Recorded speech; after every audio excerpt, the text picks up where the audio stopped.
Sometimes in politics and even in the news cycle, very important information, very important developments are drowned or masked by other current events that people are following very closely.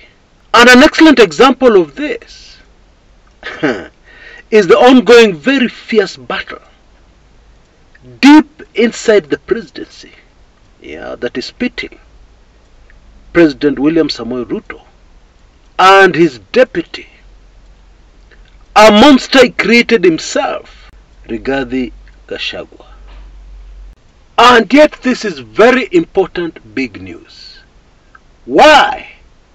Because, believe it or not, it has the potential of bringing down the presidency of William Samoei Ruto. And that's no exaggeration. I'm sure you've heard of the Swahili saying, kikulacho kiko nguoni mwako. Loosely translated, what is eating you, what is finishing you, is within you, within your clothes. To clarify that saying even further, all throughout history, men have not been finished by strange women. No. Men have been finished, kabisa. Some of them removed from this earth by women they invited to cease being strangers and to be close to them.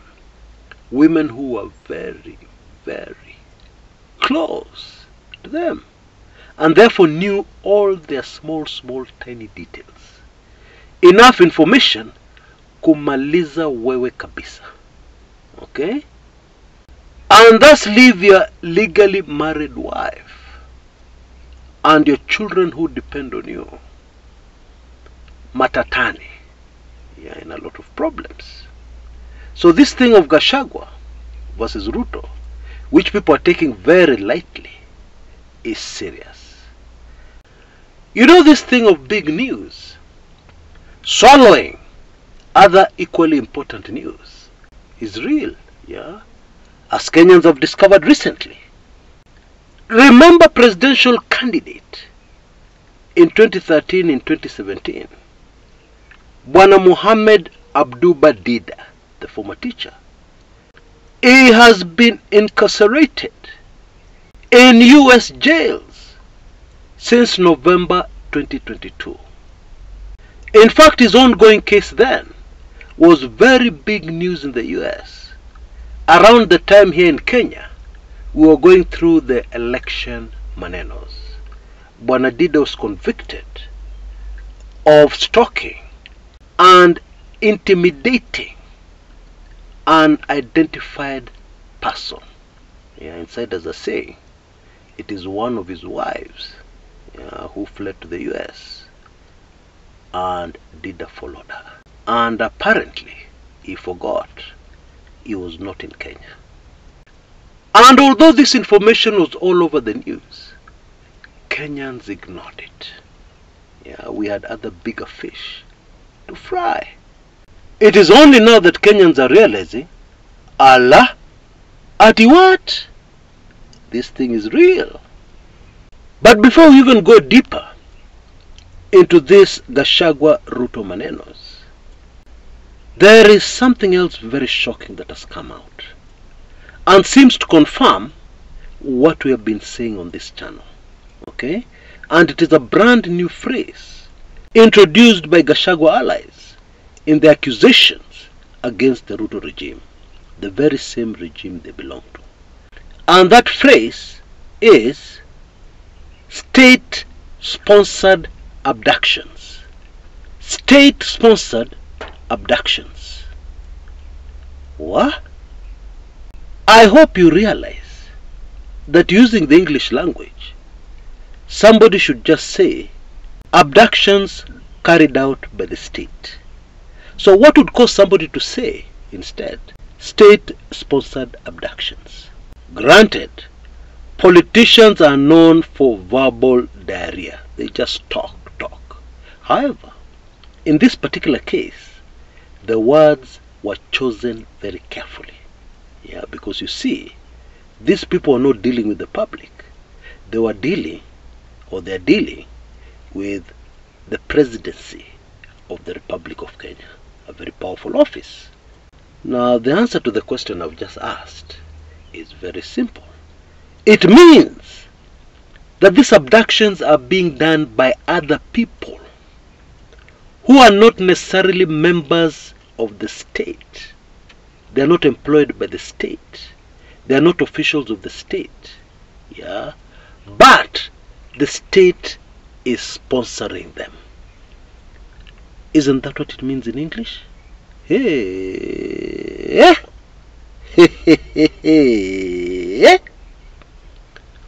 What? I don't think I need to remind you that this is not coming from a blogger. This is not coming from an investigative journalist, from a respected media house in Kenya. No. It is coming from an insider. Because the Deputy Presidency of the Republic of Kenya is deep inside government. Yeah, and therefore, Gachagua, his office, are bound to know. They come across all these sensitive government secrets. The way government is set up, you can't avoid information trickling out to your deputy. There is no way. How do you do that? Because they're using the same government officials. They're using the same government channels. They're using the same offices as the president. Information is bound to get to the deputy president, even if there is a very deliberate effort to block it.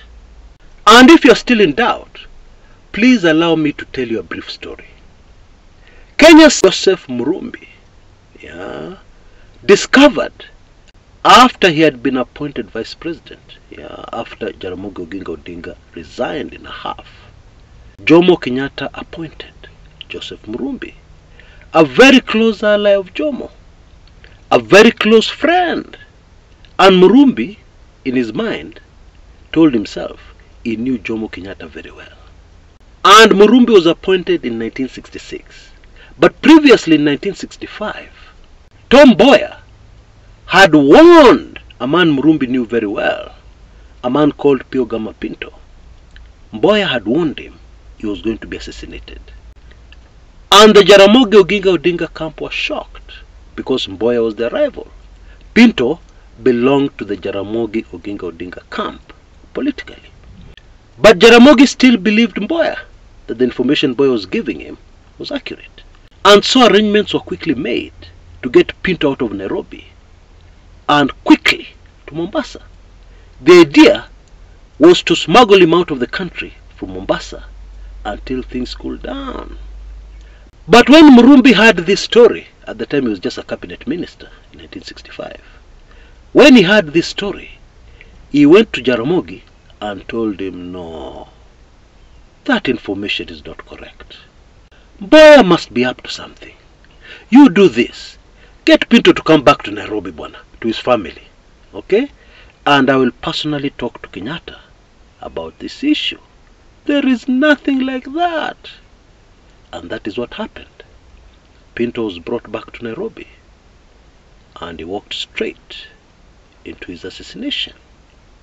And so when Murumbi was appointed vice president, he came across information, government secrets, that proved that Jomo Kenyatta approved the assassination of Pio Gama Pinto, and details of exactly how it was done.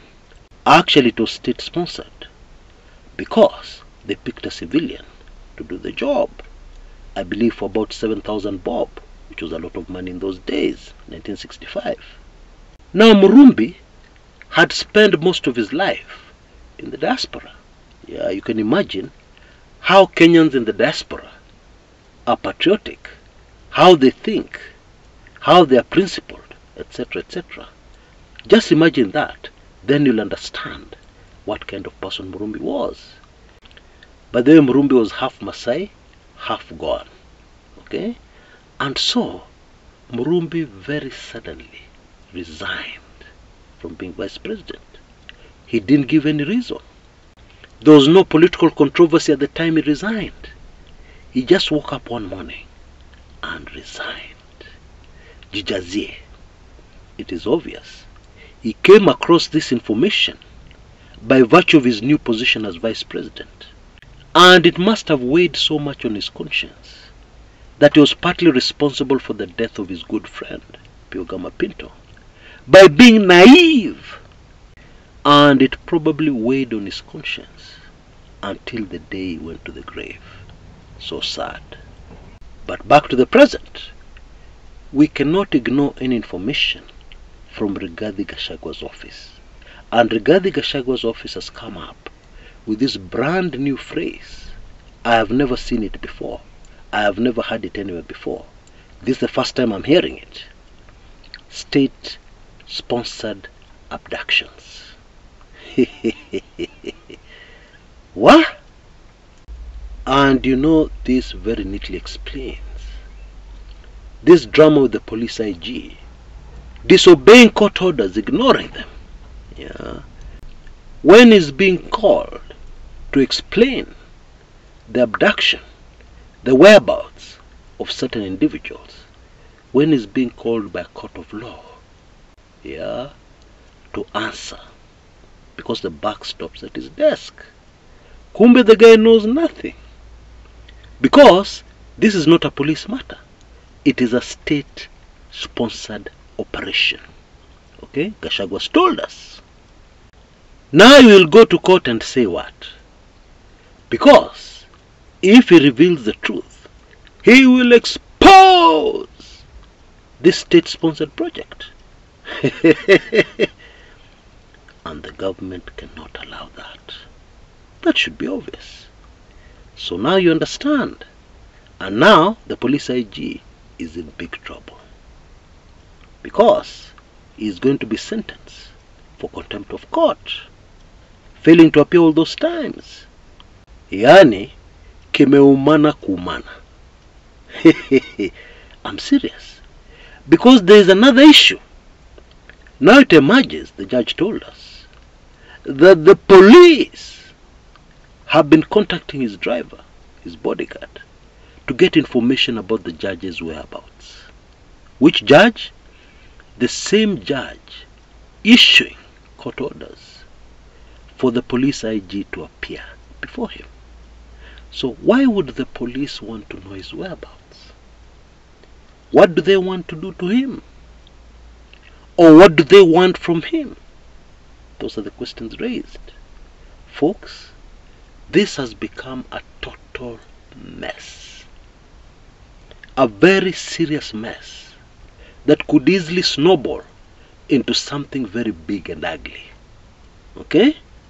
All because it has been a state-sponsored operation all along. Not a state operation by state operatives.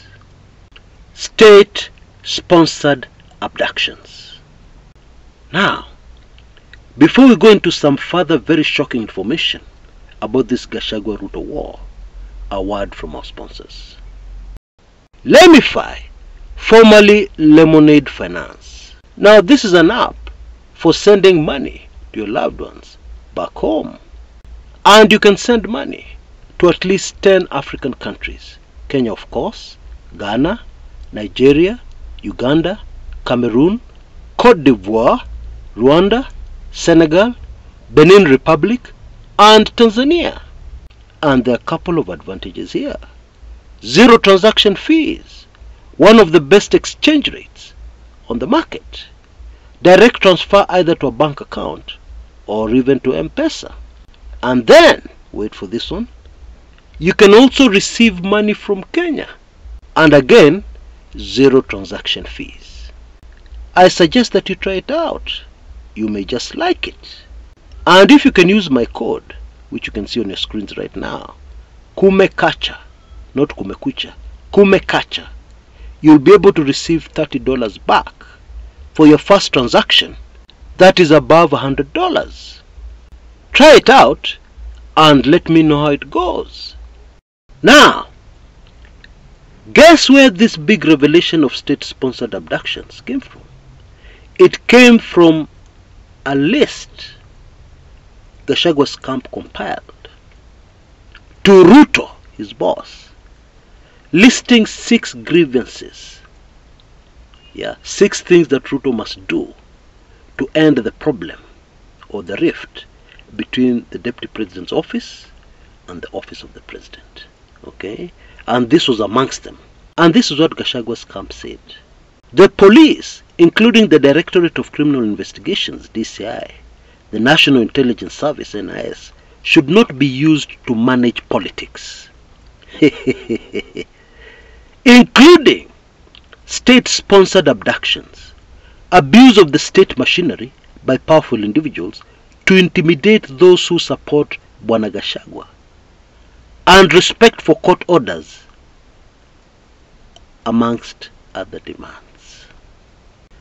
Now it is super fascinating that allies of the Deputy President, MP Benjamin Gadhiru of Embakasi Central and the Embakasi North legislator, James Gakuya, had their phones confiscated by the DCI, who were investigating financiers of the Gen Z protests. And to date, those phones have not been returned. And of course, these legislators are livid, because this happened in June.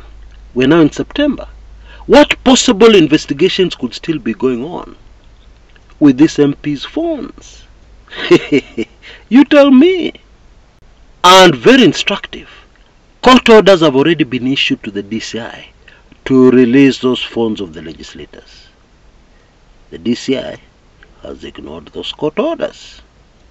Mea paper, karatasi, mutadu. Now, I don't know if there is anybody in Ruto's camp who realizes that these small actions are actually strengthening Gachagua. I don't know. Because it should be rather obvious. They're just adding fuel to the fire. Just give the MPs their phones back.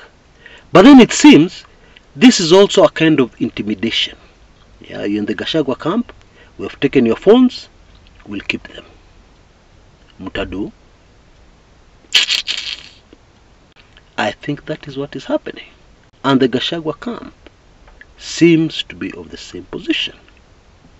You know, when you provoke somebody, even if it is a small powerless child who you can beat up, you expect a reaction. And therefore, it is not surprising that there are quite a number of legislators from the Mount Kenya region who have moved camp from being harsh critics of the Deputy President to being his very close allies.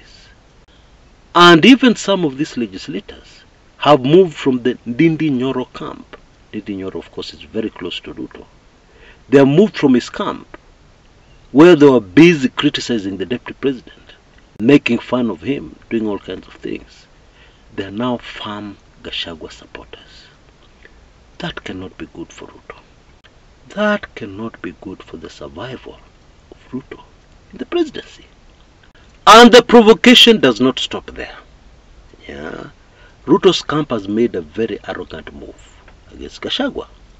What they're doing is splitting up the Mount Kenya region, yeah, in order to weaken Gachagua. And the very latest news is politicians from Mount Kenya East have broken away from the Gachagua camp. They have separated themselves. And they've done this by appointing Interior CS Kithure Kindiki and Justin Muturi as their spokespeople. Yeah, they are linked to the executive. The people of Meru and the people of Embu have appointed these two individuals after a very lengthy meeting yesterday of legislators and politicians from the region. They have appointed these two individuals to be their leaders. And of course, these two individuals are very close to the executive. I think we all know that. The political strategy and tactic here is obviously to isolate Gachagua's Mount Kenya region. Yeah, to isolate it only to the house of Mumbi. And ultimately, the way I'm seeing things going, to isolate it only in Nyeri. Yeah, because people like Ndindi Nyoro and Kimani Ichung'wah will handle Murang'a and Kiambu. And therefore the Deputy President will be left only with his native Nyeri.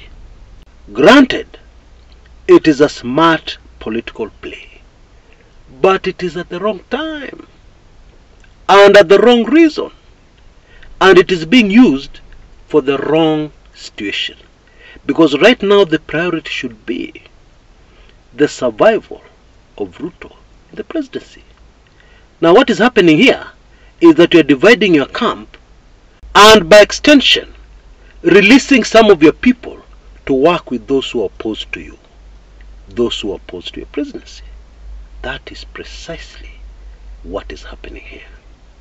You know, Ruto, as I said earlier in the video, created a monster called Gachagua. Yeah, maybe most of us did not really understand what I was saying. Well, it is very simple. I'm sure those of us who are older and used to watch movies remember very well the movie about this mad professor who created a kind of robot monster, yeah, planning to use it to become very powerful. And then that monster turned against him and ultimately finished him. I believe the movie was called Godzilla. Who was Rigathi Gachagua before the 2022 general elections? He was a one-term legislator, a nobody, a former DO. But Ruto lifted him up, yeah, made him very important in the Mount Kenya region, created the monster that is now Gachagua, and that monster seems to be coming back to finish him, yeah, because even currently that monster is giving him a lot of sleepless nights. And in my opinion, this is history repeating itself, because Moi, the second president of Kenya, had the same problem. He created a monster called Josephat Karanja, who was appointed vice president. You see, Josephat Karanja was an intellectual. He was Kenya's first high commissioner to the United Kingdom, first envoy to the United Kingdom. And therefore it is not difficult to imagine the situation. After he was appointed, he suddenly found himself surrounded by many literates. The literates who are sycophants to Moi, but who are very powerful. And it is very easy imagining Dr. Josephat Karanja telling these illiterates, what are you people who did not go to school trying to tell me? I'm only answerable to Moi and Moi only. And then Josephat Karanja very naively started building his political base within the Mount Kenya region. Now if there's anything which Moi feared, really feared, it was the house of Mumbi. And therefore Moi handlers started getting very nervous. And of course these semi-literates who had been insulted by Dr. Karanja, of course took full advantage of the situation and brought their manufactured stories. Oh, this guy is very arrogant. Oh, this guy was telling us we didn't go to school, like you, Your Excellency, Mr. President.